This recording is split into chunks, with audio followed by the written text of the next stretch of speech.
মরমে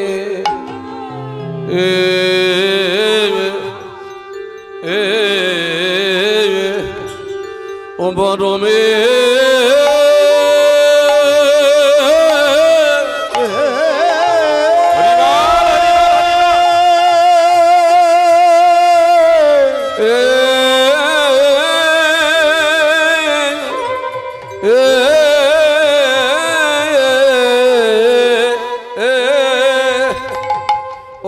মেরা রহলো গো প্রভু আমার কৃপা মামা সিন্ধু আহাবরি রে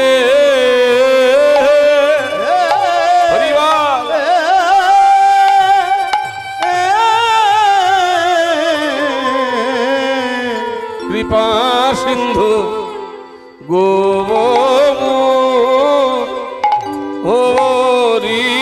গো আহাবরি বড় দুঃখ মরমে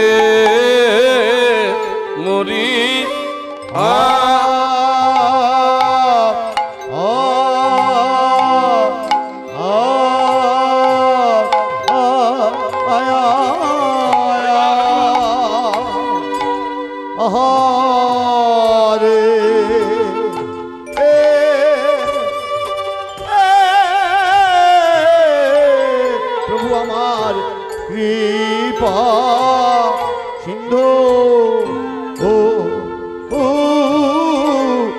সিন্ধু গোরি আহারি বড় দুঃখ মরমে মরি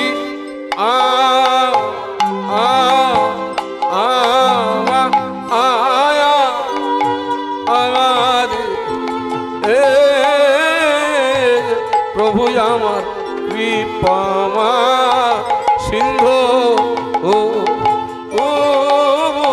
কৃপা সিন্ধু গোরি বড় দুঃখ মরমে রহলো মরিয়া হরে প্রভু আমার কৃপা সিন্ধু কৃপা সিন্ধু গোরি আহামরি বড় দুঃখ রহলো মরি মরিয়া প্রেমানন্দ হরি বল হরি বল মরি রে বড় দুঃখ মরমে মরিয়া রে ও কি মরি রে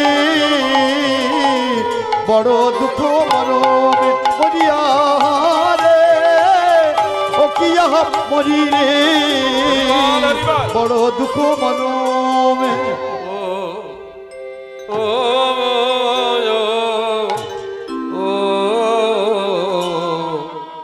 বড় দুঃখ মরমে হায় হায় বড় দুঃখ মরমে রহল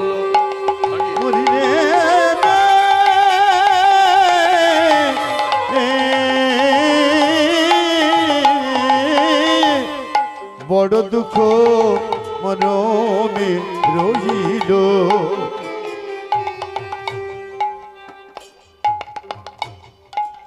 পাইয়া দুর্লভ তনু শ্রী গুরু চরণ বীরু পাইয়া দুর্লভ তনু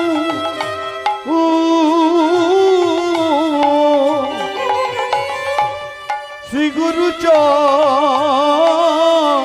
চরণ বিনু জনম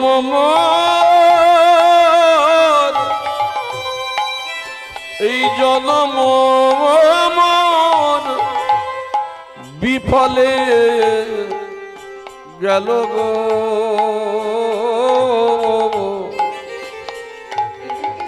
জনম মোর বিফলে গেল, জনম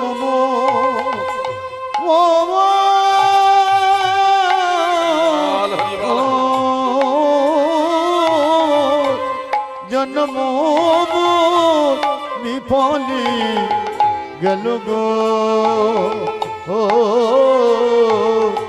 জনম মোর বিফলে গেল,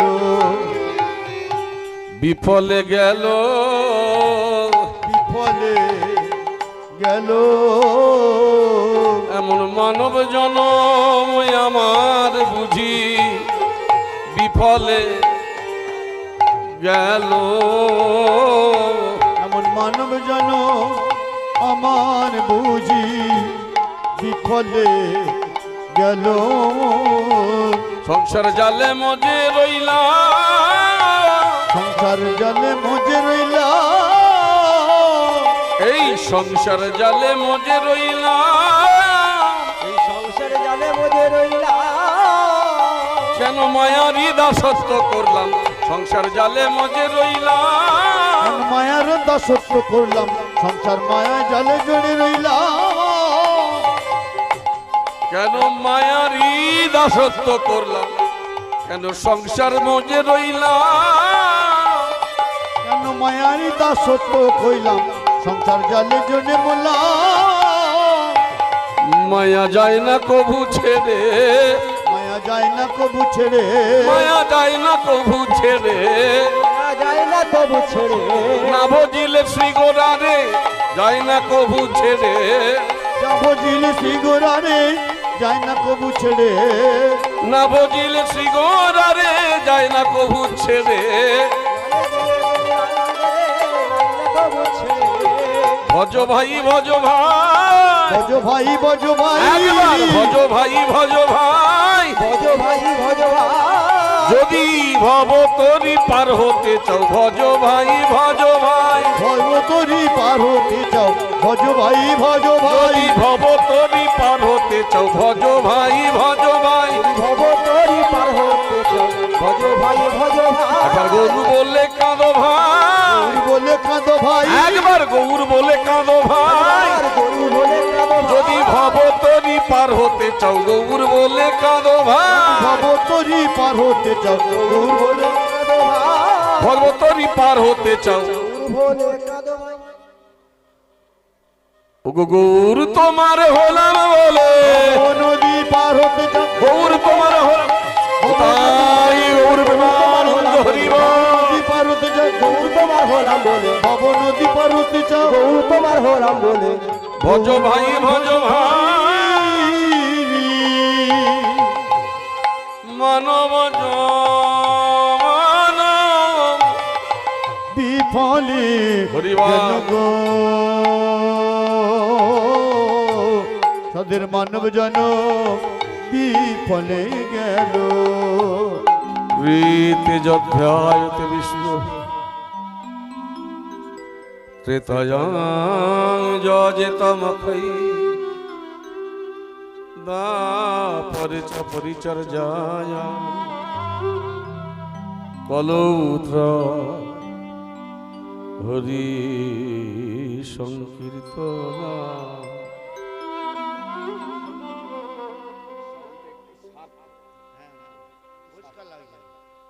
অপরিষ্কার লাগে, পরিষ্কার যদি তাই জয় মা প্রভু জয় রাধেশ্যাম। সমবেত সমাগত আহুত অনাহুত দুরাগত বহিরাগত গ্রামস্থ নগরস্থ এবং শহরস্থ এই হরিসভায় আসন গ্রহণকারী যত ব্রাহ্মণগণ বৈষ্ণবগণ ভক্তজন, হরিসভায় আসন গ্রহণকারিণী আমার জননী সদৃশা যোগমায়ের অংশভূতা পরমারাধ্যা যত জননী সকল ব্রাহ্মণীগণ বৈষ্ণবীগণ আমার ভক্তিমতী মায়েরা, অধ্যকার মহতি হরিসভা সর্বপ্রথমে জানাই কীর্তন জগতের অখ্যাত কীর্তনে অধম পিন্টু বন্দ্যোপাধ্যায়, বাসুদাম বন্দ্যোপাধ্যায় এবং আমার ক্ষুদ্র সম্প্রদায়ের পক্ষ থেকে সবাই চরণে, সবাই শ্রী রাতুল চরণে রইল আমার কোটি কোটি দণ্ডবত প্রণাম। হরি বল। আজ আমরা সবাই মিলিত হয়েছি, আমরা সবাই একত্রিত হয়েছি কারণ আমরা গৌর কথা, হরি কথা, কৃষ্ণ কথা রসাস্বাদন করবার লাগি। তো ভক্তমণ্ডলী, আমার মায়েরা, আজও বাংলার বড় সম্পদ, বড় গৌরবের বিষয়, আজই বাঙালির শ্রেষ্ঠ সম্পদ, আজও, যার নাম হলো গৌড়ীয় বৈষ্ণব পদাবলী। সেই পদাবলী অবলম্বনে আমরা একটু গৌর কথা আস্বাদন করব, তারপরে লীলা কথা। প্রথমেই যে পদ আমি গাইলাম, হায়রে বড় দুঃখ মরমে রহিল। মরমে মানে মনে, দুঃখ মানে দুঃখ, তাহলে বড় দুঃখ মনে রয়ে গেছে। কিন্তু দুঃখ বললাম কেন, যাতে তা বোঝা যায়। কিন্তু বৈষ্ণব পদাবলীটা হচ্ছে এই, বড় শেল মরমে রহিল। তো শেল শব্দের অর্থ কি? শেল মানে কি? শেল বলতে আমরা বুঝলাম বা কি, জানলাম বা কি? হরি হরি বল। আপনারা সবাই জানেন লক্ষণকে শক্তিশালী মেরেছিল।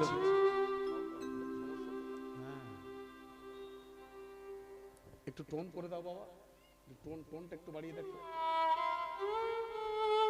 কে মেরেছিল? রাবণ। হ্যাঁ, পরিষ্কার লাগছে। আমি প্রথম থেকে বলি, ধরা ধরা লাগছে একটু টোনটাকে শার্প করে প্রত্যেকের গলা ধরা ধরা লাগছে।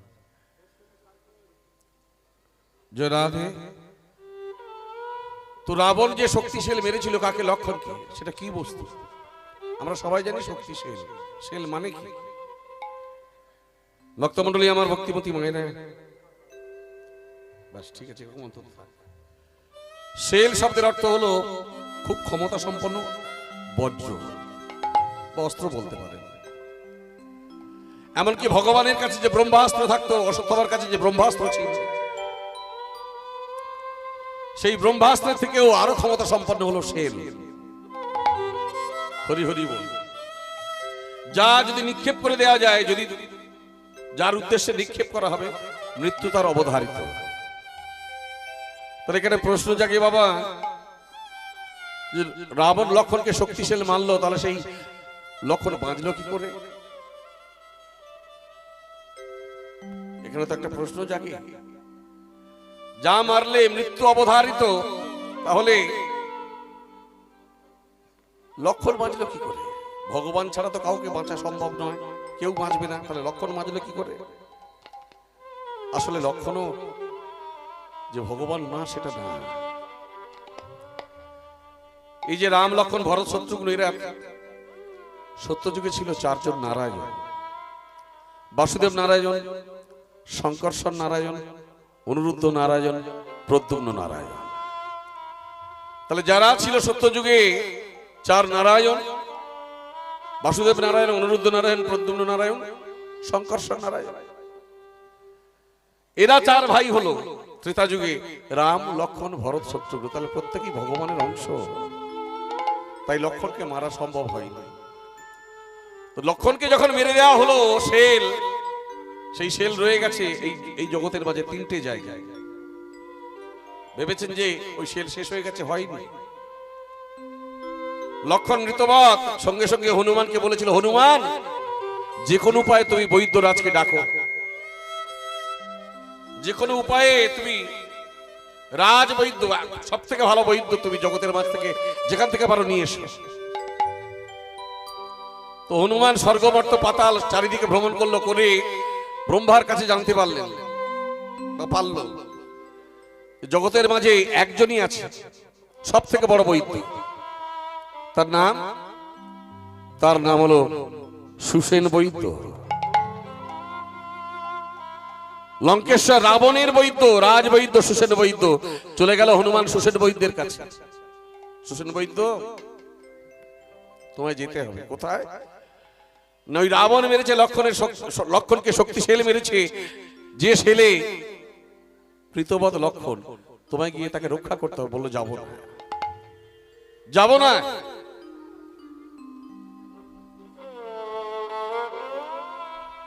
কেন যাবে না? না, আমি রাজবৈদ্য, রাজার বৈদ্য, রাজার নির্দেশ ছাড়া আমি যাব না, যাব না, যাব না।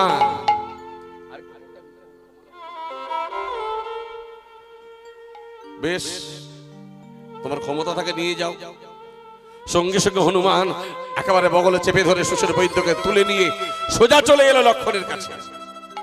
বলো, তুমি আমায় আনলে কি হবে? আমি চিকিৎসা করবো না যতক্ষণ রাজ নির্দেশ পাবো, আমি আমার লঙ্কেশ্বর রাবণের নির্দেশ পাবো, ততক্ষণ আমি চিকিৎসা করবো না, করবো না, করবো না।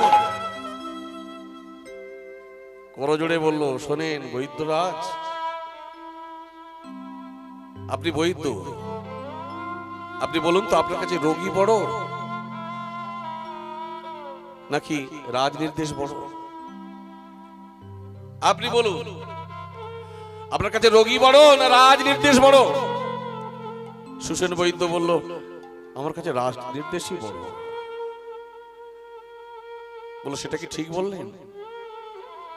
হ্যাঁ, রাজ নির্দেশ আপনার কাছে বড়। বল, না সেটা ঠিক নয়, কারণ আগে রোগী তারপর রাজা নির্দেশ, কিন্তু আমি রাজার বৈদ্য। আমি বলছি আপনি রোগীকে বাঁচান। সঙ্গে সঙ্গে বললো, আমি বাঁচাতে পারি, তবে ওই শেলটাকে তোমাদের টেনে বার করতে হবে, কারণ আমি টেনে বার করতে গেলে যদি মারা যায় তাহলে পাপের ভাগী হব আমি। সবাইকে নির্দেশ করলো, কেউ গেল না। শেষকালে রামচন্দ্র বিশ্বম্বর মূর্তি ধারণ করে সেই শেলকে টেনে বার করল। যেই শেলকে টেনে বার করে নিল ভক্তমণ্ডলী, আমার মায়েরা, ওই শেল তিনটে ভাগে বিভক্ত হয়ে গেল। ভালো করে শুনবেন, সেই শেল এখনো আছে তিন ভাগে আমাদের মধ্যে, তিনটে ভাগে বিভক্ত হয়ে গেল। বলো, প্রভু ছিলাম রাবণের কাছে, রাবণ রাজা পাঠিয়ে দিল লক্ষণের কাছে, আবার আপনি তুলে নিলেন। প্রভু আমাদের আমাদের থাকার জায়গা করে দিন। তিন ভাগে বিভক্ত হয়ে ওই শক্তিশীল যখন রামচন্দ্রের কাছে থাকার জায়গা চাইল, যে আমরা থাকবো কোথায়, কাঁদছে। শ্রী রাজীব লোচন রামচন্দ্র তিনি কাঁদছেন কেন? ভাইয়ের জন্য। আর সেই সময় ওরা তিনজনে মিলে জায়গা চাইছে, যে প্রভু আমাদের জায়গা করে, আমরা যাবো কোথায়? রামচন্দ্র কাঁদতে কাঁদতে বলে উঠলো, শোন রে প্রথম ভাগ, শোন তুই, সংসারে যার মরে গুণের ভাই, গুণের ভাই, এই সংসার যার মরে গুণের ভাই, মরে গুণের ভাই, প্রথম ভাগ গিয়ে তুই সেই দাদার বুকে দিবি ছাই, সেই দাদার বুকে নিবি হরি বল। ভক্তমণ্ডলী, আমার ভক্তিমতী মায়েরা, প্রভু রামচন্দ্র কষ্ট পেয়েছিলেন খুব ভাইয়ের এমন হতে, তাই প্রথম ভাগকে জায়গা দিল কোথায়? না, যে বড় দাদার পরে ভাই মারা যাবে সেই দাদার বুকে যন্ত্রণাটা রয়ে যাবে। কোন যন্ত্রণা? ওই শেলের মতো যন্ত্রণা। এই সংসার মাঝে যার ভাই মারা যায়, গুণের ভাই মারা যায়, একমাত্র সে বোঝে কত বড় যন্ত্রণা মারা গেলে। দ্বিতীয় ভাগ বলল, প্রভু আমি কোথায় যাব?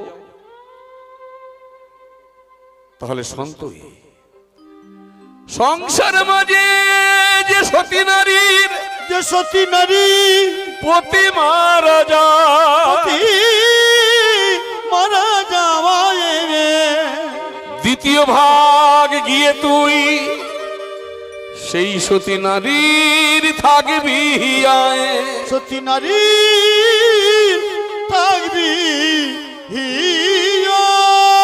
হরিবল। তাহলে দ্বিতীয় ভাগের জায়গা কোথায় হলো? যে সতী নারীর স্বামী মারা যায়, একমাত্র তিনিই বোঝে যে স্বামী মারা যাওয়ার কি যন্ত্রণা। সেই লক্ষণের শক্তিশীলের দ্বিতীয় ভাগ সারা জীবন যন্ত্রণায় দগ্ধ হতে হবে। তৃতীয় ভাগ বলল, প্রভু আমি কোথায় যাব? এবার তৃতীয় ভাগকে কোন জায়গা দিচ্ছে দেখুন। হরিব, সংসার মাঝে যা